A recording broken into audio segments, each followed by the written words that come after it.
conforme o teu querer, papai querido, e não o nosso querer, papai querido. Usa a boca do teu filho, papai querido. Fala conosco essa noite, em nome do Senhor Jesus. Amém.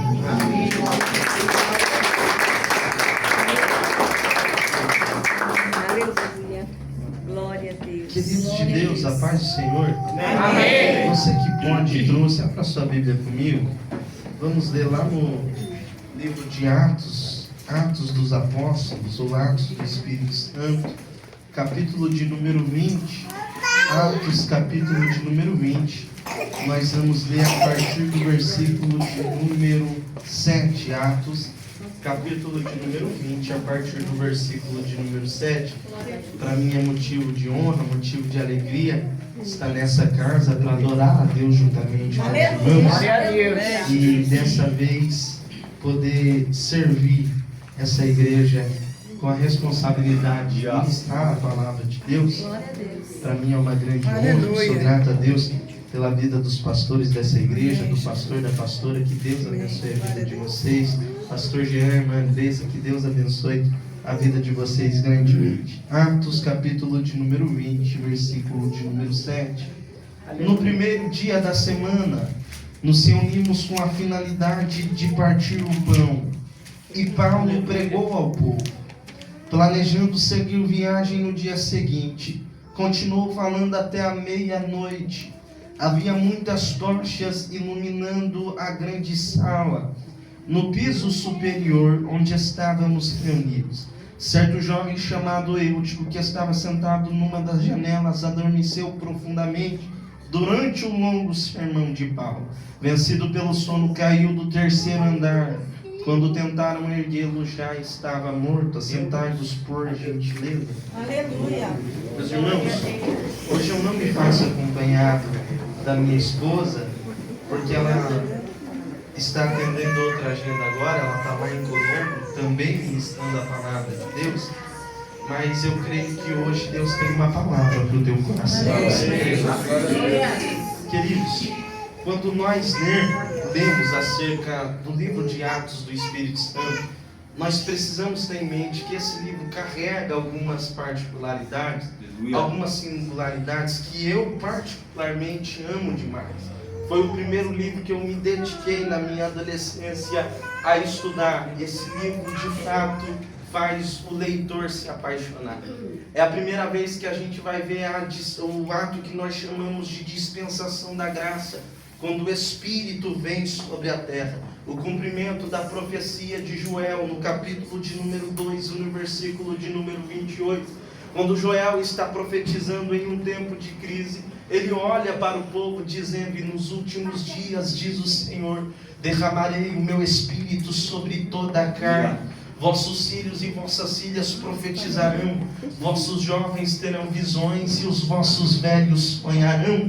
Esse Espírito cai em Atos capítulo de número 1. Nós vamos ver a promessa sendo estabelecida pela boca de Cristo. Depois de 40 dias que Cristo foi crucificado, Ele vai subir aos céus dizendo: e eu enviarei para vós o outro Consolador. Jesus sobe depois de 40 dias da Páscoa, e depois de 10 dias eles vão fazer a festa do dia de Pentecostes. Era uma festa comum que acontece até os dias de hoje em Israel. É uma festa em que eles se reúnem, é uma das grandes 3 festas que acontecem para o povo judeu. Nós vamos destacar a Páscoa, a festa dos tabernáculos e o dia de Pentecostes. No dia da Páscoa nós sabemos que o povo pede, o povo ele se abdica de muitas coisas. Eles comem o pão sem fermento, eles comem a erva, eles ingerem o mel silvestre e eles declaram a eles os seus sonhos e as vidas que eles querem com Deus. E se na Páscoa eles pedem, se na Páscoa eles preparam um culto, se na Páscoa eles preparam um sacrifício, eles estão acreditando que 50 dias depois, na festa do Pentecostes, é quando eles vão realizar.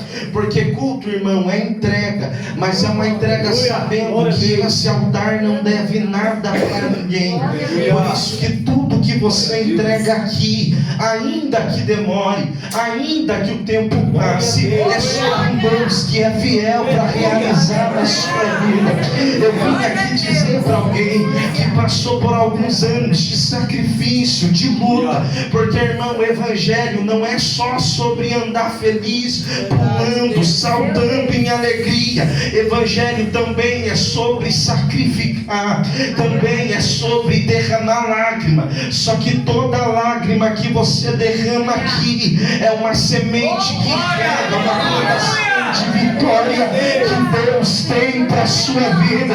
Não sou eu, é a Bíblia quem declara: aqueles que semeiam com lágrimas, com cânticos colherão.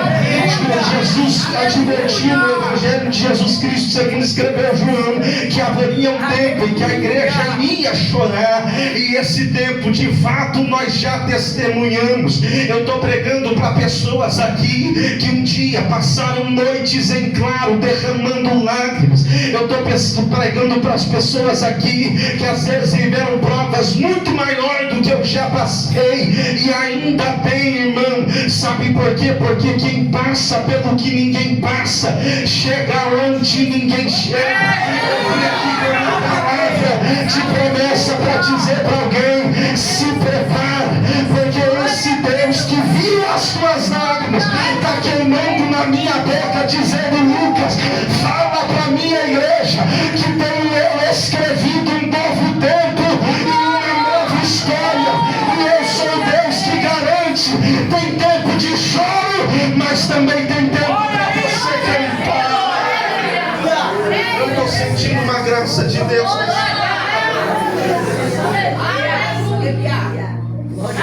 Nós vimos o Espírito descer em Atos capítulo de número 2. Sabe o que eu acho lindo na descida do Espírito Santo? É que eu sei que você conhece o texto. O texto é muito conhecido, Atos capítulo de número 2. E cumprindo-se o dia de Pentecostes, estavam todos reunidos no mesmo lugar, quando de repente veio sobre eles um som como de um vento veemente e impetuoso, e encheu a casa onde estavam assentados. Tem 120 pessoas no cenáculo. Quando Jesus subiu, tinha aproximadamente 500 pessoas reunidas em um lugar minúsculo, no pináculo do monte. Eles estão no ponto mais alto de Jerusalém, estão prestando culto, depois de uma promessa estabelecida do próprio Cristo, dizendo: eu vou enviar para vocês um outro Consolador. Eles estão há 10 dias sem comer pão, sem beber água, em jejum, esperando o cumprimento da promessa. Esses que começaram um culto em 500, alguns começaram a desistir, porque ao passar dos dias, irmão, não é todo mundo que aguenta, não é todo mundo que permanece, mas quem resiste à fome, quem resiste o frio, quem resiste o luto, quem resiste a perda, quem resiste a fome, quem resiste a dificuldade, quem resiste o filho na barra da saia da mãe, olhando e dizendo: eu não aguento mais, mas está olhando e dizendo: filho, calma, porque tem uma promessa sobre nós, e eu só vou sair daqui se a promessa se realizar. 10 dias depois, o Espírito desce, e sabe o que eu acho lindo? Que é um som como de um vento veemente e impetuoso. Eu acabei de falar, tem festa em Israel, pastor, 10.000 pessoas dentro do templo, 10.000 pessoas cantando os cânticos de homenagem, 10.000 pessoas prestando culto com mesquice, sem sacrifício, sem entrega, só querem a festa, só querem ver Deus realizar. Deus não se manifesta num templo com 10.000 pessoas, mas Ele se manifesta no cenáculo com 120. É Deus dizendo: eu não vim olhar grito, eu não vim olhar chama, eu não vim olhar movimento, eu vim olhar sacrifício. Será que não é louco para sacrificar? Deus está doendo, mas eu vou levantar minha mão. Está difícil, mas eu não vou parar de te alegrar.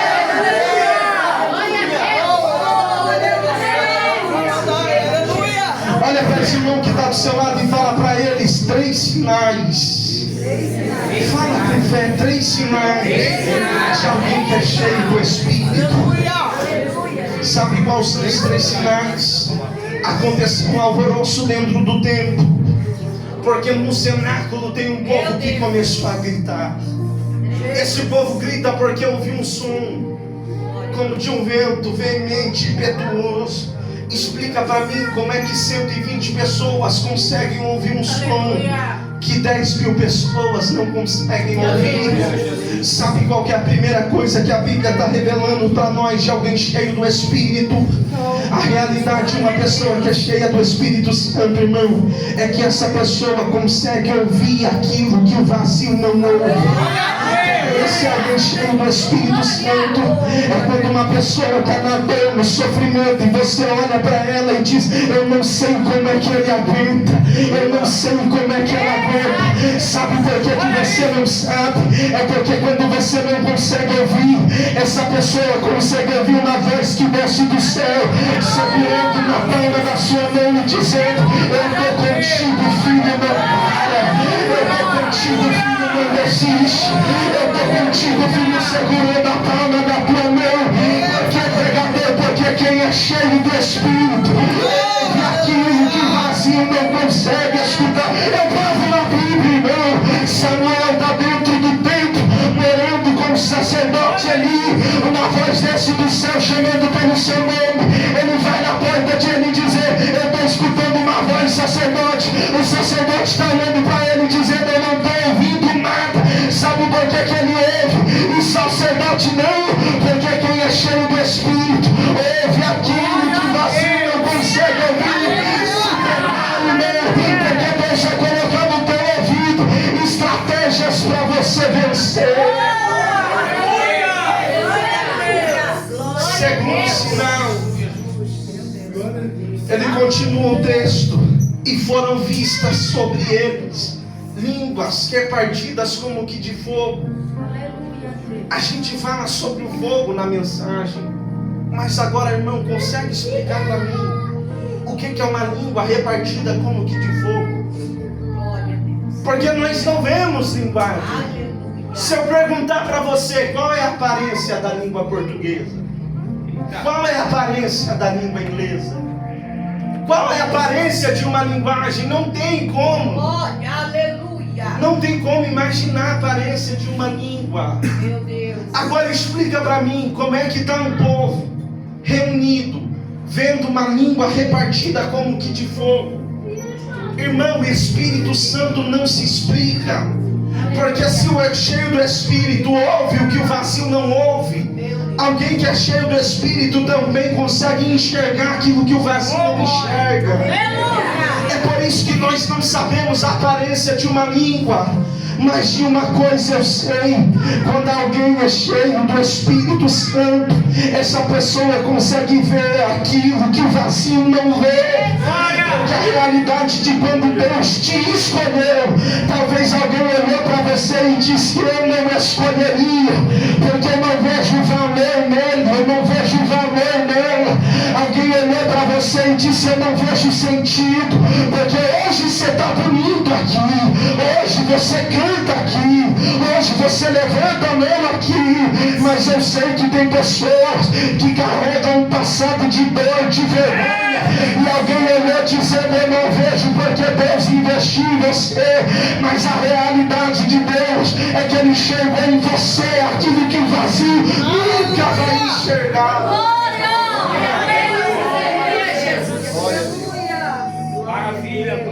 Porque quem é cheio do Espírito enxerga aquilo que o vazio não vê. Glória a Deus. O terceiro sinal: e começaram a falar em outras línguas. Porque além de ouvir, além de olhar, porque até agora é uma coisa que vem de fora, é externo. Você ouve e você enxerga, mas quando você começa a falar, você começa a manifestar aqui dentro o que está em você. Porque não basta ouvir, não basta enxergar, você também tem que fazer. E é aqui que nós estamos falhando. O texto em que nós lemos, algum tempo depois, da descida do Espírito. Você conhece a história. Quem está pregando aqui é o apóstolo Paulo. O apóstolo Paulo, desde muito novo, já era conhecido pela sua eloquência. Porque em Atos capítulo de número 9, nós vamos ver Estevão. Atos capítulo de número 8, nós vamos ver Estevão sendo apedrejado. E o que me chama a atenção no texto é que no cenáculo, é que dentro do sinédrio, as pessoas pararam para ouvir Estevão falar. E se tem pessoas que pararam para ouvir Estevão falar, é porque as pessoas estavam interessadas na mensagem que saía da boca do diácono. E as pessoas pararam para escutar ele. O problema é que quando Paulo chega, Paulo pega aquele público interessado na mensagem e começa a distorcer a palavra de Estevão, a ponto de convencer todo mundo que escutava Estevão a pegar uma pedra e apedrejar. Você já imaginou o tamanho do poder de convencimento que Paulo tinha na sua boca? Você já imaginou o tamanho do poder de convencimento que Paulo falava? Porque a Paulo pastoreava a igreja de Corinto há muito tempo. Paulo chegou com uma mensagem e causou um alvoroço numa igreja, a ponto da igreja dizer, alguns começaram a olhar para Paulo e dizer, eu prefiro Paulo. Alguns olharam e dizer, eu prefiro Apolo. Até o ponto que Paulo olha para eles dizendo, eu plantei, Apolo regou, mas quem dá o crescimento é ele. Paulo tinha eloquência, irmão. Paulo se converte para Cristo no momento em que Cristo encontra ele a caminho de Damasco. Paulo vai fazer algumas viagens missionárias. E aqui nós vamos ver Paulo indo para Macedônia. Ele prega 3 meses na Macedônia. Ele vai para a Grécia. Na Grécia começam a fazer uma conspiração para parar, para prender o ministério de Paulo. Paulo foge da Grécia, volta para Macedônia. E ele vai passar numa cidade chamada Troade, a caminho de Filipos. Paulo fica 7 dias dentro daquela cidade. 7 dias dentro de Troade. Eles começam a criar uma expectativa. Nós lemos aqui que Paulo vai pregar no primeiro dia da semana. Já fazia 7 dias que Paulo estava na cidade. É o culto do partir do pão. É o culto de Santa Ceia. E por si só, irmão, o culto de Santa Ceia já é rodeado de expectativa. Nós criamos expectativa no culto de ceia. E esse culto ainda mais, porque fazia 7 dias que o apóstolo Paulo estava na cidade, e fazia 7 dias que as pessoas estavam anunciando, ei, na próxima ceia é Paulo quem vai pregar. Na próxima ceia é o apóstolo Paulo quem vai assumir a tribuna. O culto enche, irmão, e o culto por si só está rodeado de expectativa. Afinal de contas, é culto de ceia, e é o apóstolo Paulo quem vai pregar. Irmão, você já imaginou você naquele tempo? É o maior missionário daquele tempo que iria ministrar a palavra. Então o culto estava rodeado de expectativa. Eu imagino os irmãos daquele tempo vestindo a melhor roupa para cultuar, preparando o melhor culto para cultuar, empolgados para ver a mensagem de Paulo. E o culto naquele tempo, irmão, não era de 2 horas, porque hoje tu tem um monte de coisa para entreter, mas naquele tempo a felicidade de alguém que aceitou a palavra era viver cultuando e adorando o nome do Senhor. Paulo vai pregar, assume a tribuna, e o culto está lotado, irmão. Sabe por que nós sabemos que o culto está lotado? Um jovem é convidado para o culto, e esse jovem é convidado, eu imagino, irmão, não está na Bíblia, mas eu imagino alguém olhando para o jovem e dizendo, vai lá hoje, porque hoje o culto vai ser tremendo. É o pastor Paulo quem vai pregar, vai ser lindo o mover do Espírito. Vai hoje lá na minha igreja. Eu imagino aquele jovem pegando a roupa e dizendo, eu vou hoje, porque se hoje é o melhor pregador que vai pregar, se eu não sentir nada hoje, não vai ser nenhum dia que eu vou sentir. Ele veste a roupa, ele vai para o culto. Esse jovem chega no culto, eu imagino o porteiro olhando para ele dizendo, você quer sentar onde? Esse jovem pega e começa a subir as escadas do lugar. Ele sobe o 2º andar. não está bom para ele. Sobe o terceiro andar. E quando ele sobe no terceiro andar, tem lugar para o menino sentar. Mas ele escolhe sentar na janela. Sabe qual que é o nosso problema? É que a gente acha que o culto se faz com expectativa. Mas não adianta tu criar expectativa no culto, irmão. Se for para tu ficar sentado na janela, tu quer que eu explique? Não adianta tu rodear o culto de expectativa, porque é um pregador diferente quem vai pregar. Não adianta tu colocar expectativa no culto, porque hoje seria um cantor diferente que iria cantar. Não adianta tu colocar expectativa no culto, se no culto, quando você estiver presente, uma hora você está olhando para o que está acontecendo no culto, e outra hora você está preocupado com a prova que está lá fora. Uma hora você está olhando para o mover que o Espírito está fazendo no culto, e outra hora você está olhando para aquilo que está acontecendo lá fora. É aí que a gente dá permissão para o sono bater na porta. Sabe o que eu acho lindo nessa mensagem? É que nós precisamos entender algo, irmão. O sono não chega de repente, você não dorme do nada. O sono começa devagar, ele começa batendo na porta, o sono começa a vir, você não dorme do nada. Primeiro você começa a bocejar, e o jovem começa a bocejar dentro do culto, ele começa a deixar o sono chegar. Eu imagino alguém olhando para Eutico e dizendo: Eutico, tu tá com sono, rapaz, desce dessa janela, sai desse lugar, porque daqui a pouco tu dorme e acabou para você, tu tá no terceiro andar. Sabe qual que é o nosso problema? É que a gente está vendo que está com sono e a gente acha que está tudo bem. Aí tu olha para o pastor e diz: eu só saí do departamento, mas está tudo bem. Eu só me afastei dos dias de oração, mas está tudo bem. Eu só parei de vir na quarta-feira, pastor, porque está cansativo demais. Eu só parei de vir no culto de ensino, porque o trabalho está me apertando. E Deus está dizendo: tu está deixando o sono bater na porta. Glória a Deus, porque não começa do nada, irmão. Quem sai da igreja não sai do dia para a noite. É verdade. Sai porque há muito tempo estava afastado dentro de casa. Tu quer saber o tanto de tempo que tu está desviado? É o tanto de tempo que tu não dobra o teu joelho dentro da tua casa. Meu Deus. Glória a Deus. Porque tem 3 tipos de culto, irmão. E culto não é só aqui. Aqui é o culto público, mas antes do culto público tem o culto particular. Tu sabia que não existia oportunidade antes da Babilônia? O culto era do hebraico avodar, servir e adorar.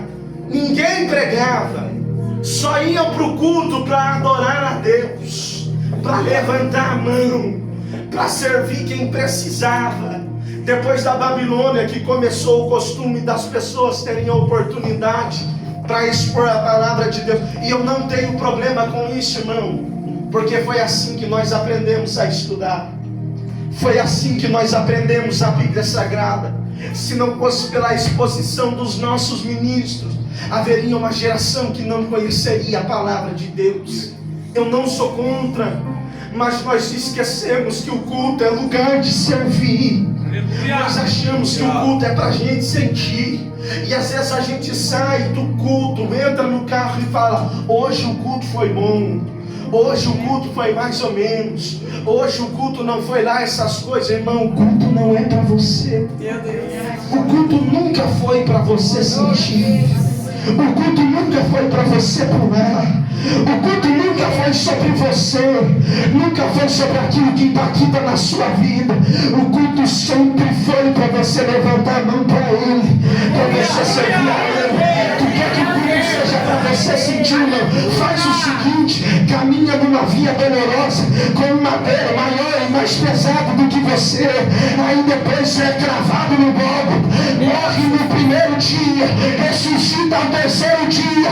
Aí a gente pensa em fazer um culto para você sentir, mas até lá o culto é para Ele.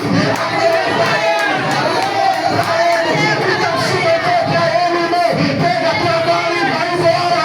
Mas se tem alguém aqui que veio para cultuar, levanta a tua mão.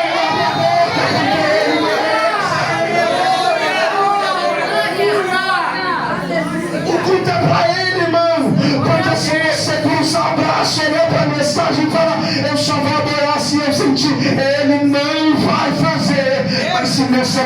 tiver pelo menos um coração honesto, dizendo: eu entrego a minha vida, eu entrego o que eu sou, porque tu é a honra, tu é a glória, tu é o poder. Não vai demorar muito pro trono de Deus se manifestar na casa. Sabe por quê, irmão? Hoje eu estou aqui com a oportunidade de pregar, mas não é mérito meu, não é porque eu sou bom, não é porque eu tenho conhecimento, é porque ele achou graça em mim. Agora ele levanta, pastor ele levanta, missionário ele levanta, porque ele é fiel, irmão. Não é porque eu sou bom, não é porque o pastor é bom, é porque ele achou graça em nós. Mas sabe o que é bom? É bom quem adora, porque pregador ele levanta, mas agora bom ele procura. João 4:24, e chegar a hora, e a hora é essa, em que os verdadeiros adoradores adorarão ao Pai em espírito e em verdade, porque o Pai procura aqueles que assim o adoram. Procurar a adoração da igreja. Glória a Deus. O problema é que a gente deixou o sono chegar. E quando o sono chega, a gente começa a esfriar. A gente começa a trocar o culto porque está cansado. A gente começa a trocar um culto por causa de um jogo de futebol. A gente começa a trocar um culto por tanto motivo. Porque hoje tem tanta coisa para entreter lá fora. Paulo começou a pregar, era 7 horas da noite.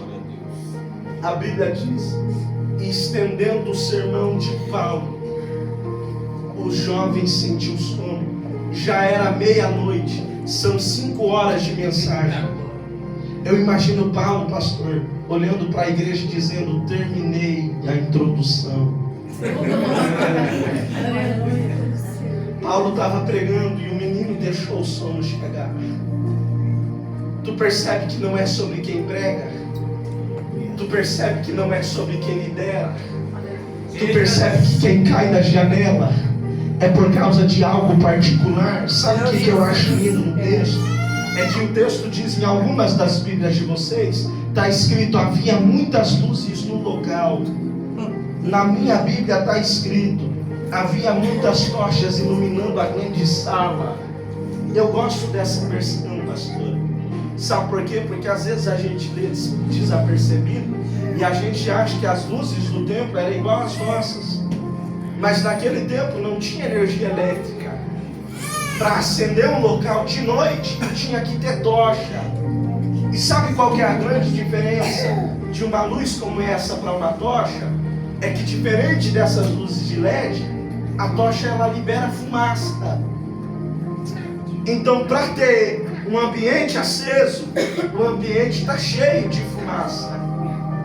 Essas tochas que iluminavam aquele tempo começavam a exalar fumaça, e a fumaça exala o cheiro.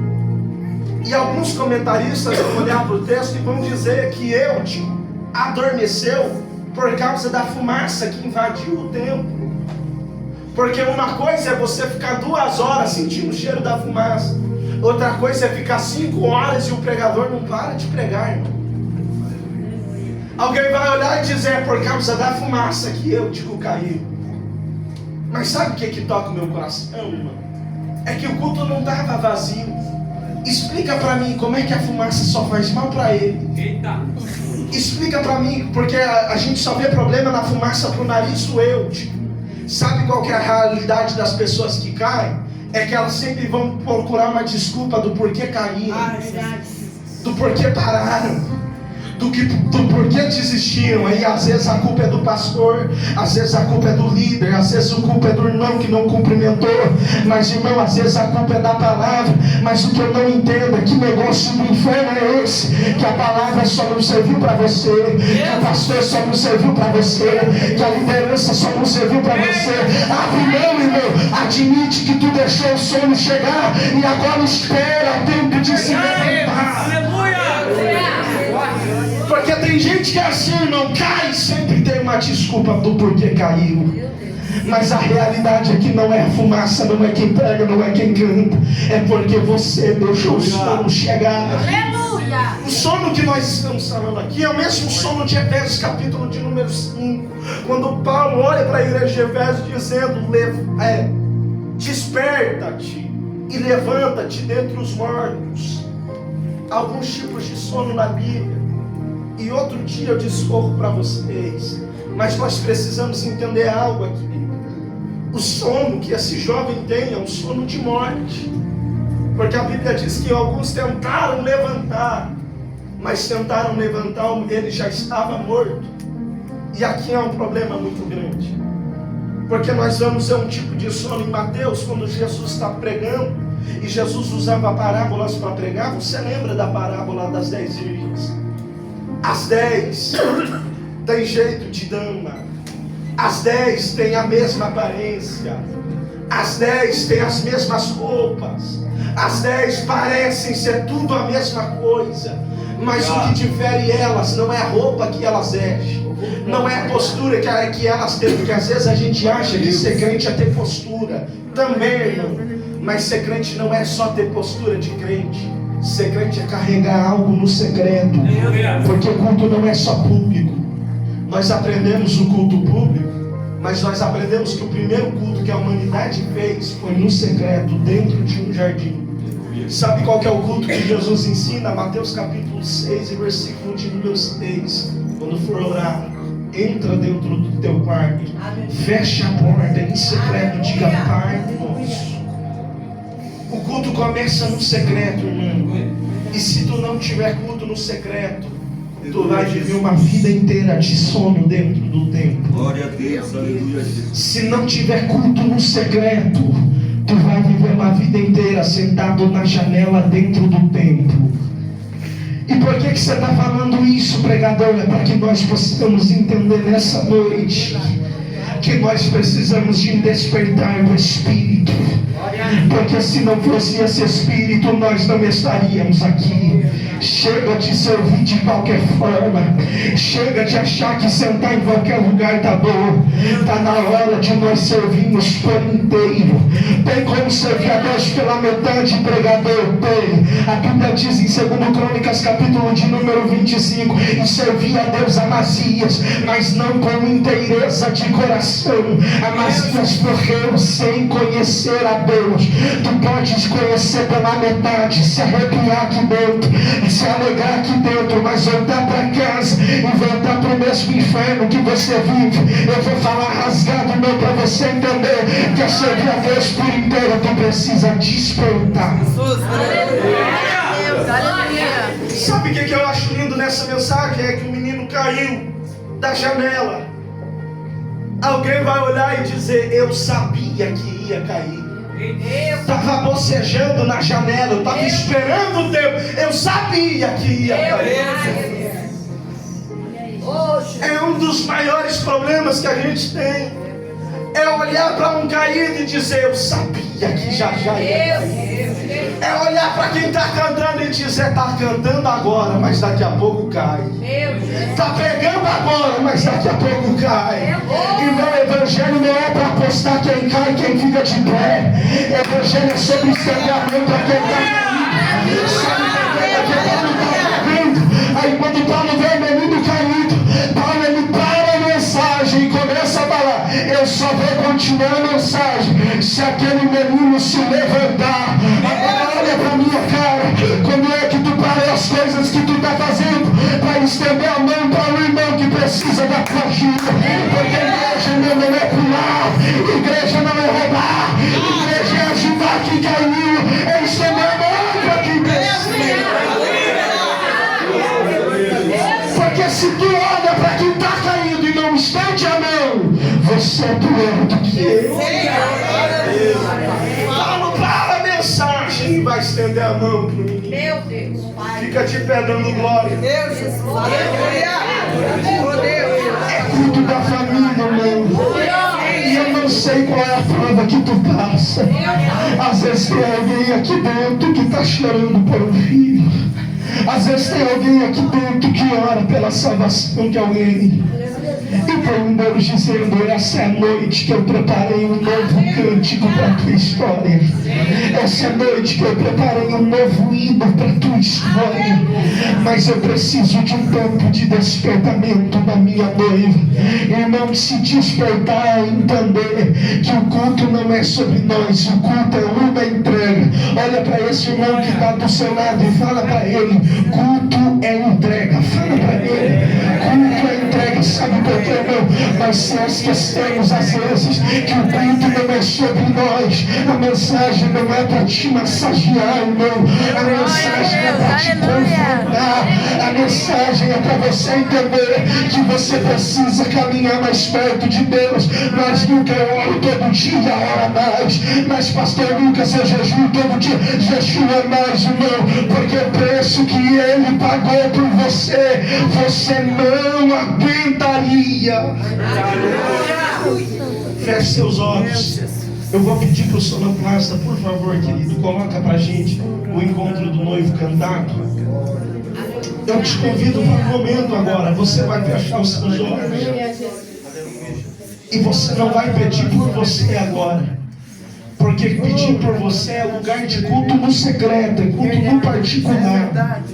O culto no público é o avodar, servir e adorar. Tu não vai pedir por você agora, tu vai pedir por alguém que está dentro da tua casa. Se você está com teu esposo, tu vai orar pelo teu esposo. Se você está com a tua esposa, tu vai orar pela tua esposa. Se você está com teus pais, você vai orar por eles. Mas nessa noite nós precisamos entender que o culto é sobre servir. E às vezes tem alguém do teu lado que está parando e você nem está percebendo. Às vezes tem alguém do teu lado que está querendo desistir, você nem está percebendo. E nesse momento agora, enquanto o louvor toca, nós vamos levantar um clamor em unidade agora. Não apenas para servir, mas para adorar esse Deus que pode. Pode soltar, irmão. Pode soltar. Senhor, meu Deus e eterno Pai, aqui estamos diante da tua presença, Senhor. Senhor, agora nós oramos, Senhor, crendo que o Senhor é o Deus que faz, crendo que o Senhor é o Deus que pode. Dá a mão para esse irmão que está do seu lado. Você vai começar a orar e entregar algo pela vida dele. O Espírito, ele conversa com a noiva. O Espírito, ele se manifesta. Quando nós entregamos uma adoração em Espírito e em verdade, ele se manifesta na casa. Deus, em nome de Jesus agora, Senhor, se tiver alguém aqui que ainda preza pelo teu Espírito, que ainda preza pela tua presença, Senhor, começa a inundar o coração da tua noiva, porque não sou eu, mas a sua palavra que nos diz que o Senhor derramaria o teu Espírito. Então começa a inundar o coração, começa a arrepiar dos pés a cabeça agora. Se porventura, Pai, entrou alguém aqui assentado em uma janela, Pai, agora começa a despertar essa igreja, começa a despertar para o novo tempo, começa a despertar para uma nova história. Eu Deus dizer que nessa noite, hoje eu vou começar a levantar chamada, hoje eu vou começar ressuscitações, hoje eu vou começar a levantar projetos.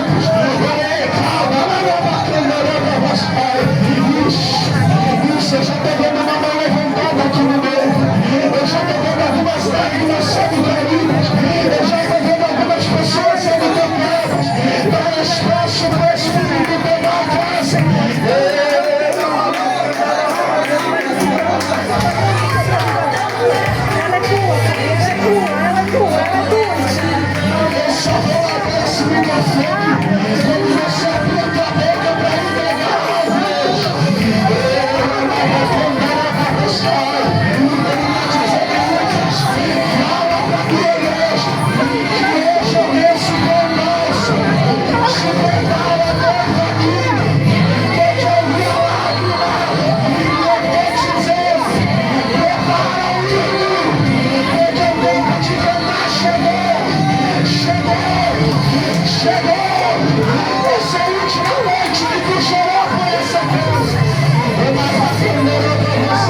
Enquanto eu chamo, vai bater retirada agora.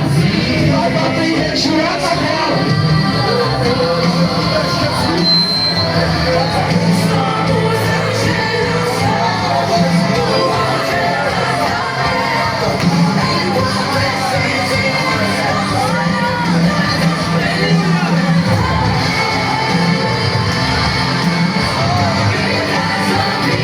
Senhor meu Deus, a tua palavra foi pregada e ministrada sobre a tua casa.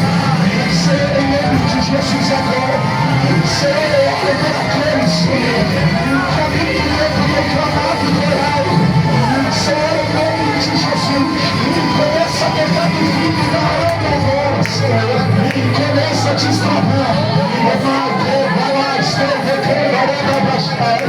começa a destravar, Senhor. Porque nos chamadas que foram travadas.